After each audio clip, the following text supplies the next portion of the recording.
Cigarette খাস, তুই জানোস সিগারেট খাও কত ক্ষতি। শরীর নষ্ট হয়ে যায়, ক্যান্সার হয়, ফুসফুস হয়ে যায়, স্বাস্থ্য তো একবারে শেষ হয়ে যাবে। শোন বন্ধু, তোকে একটু বুদ্ধি দেই।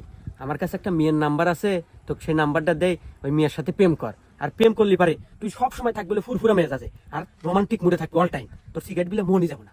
তাই নাকি বন্ধু? যা আজকে থেকে সিগারেট খাওয়া একবারে বাদ। তুই নিমিয়ার নাম্বার দে। বন্ধু তোল 0967 65 49 49। আচ্ছা কল দে। কল দে, আমি দে। হ্যালো। ওই যে আতিক ভাই আছে না, আতিক ভাই নাম্বার দিছি। আচ্ছা বন্ধু, তাহলে তুই থাক, কথা কম, আমি গেলাম। আচ্ছা হ্যাঁ, তোর নাম কি? রূপালী। ও আচ্ছা দেখ, আমি কিন্তু তোমাকে ভালোবাসি। তুমি কি ভালোবাসবে আমাকে? হ্যাঁ আচ্ছা, তাহলে কিন্তু আজ থেকে আমাদের রিলেশন শুরু। আরে বন্ধু না, এই যাই। কি রে বন্ধু, বলছিলাম না প্রেম করলে দিনকাল খুব ভালো কাটবো। হ্যাঁ, তোর প্রেমের কি অবস্থা এখন?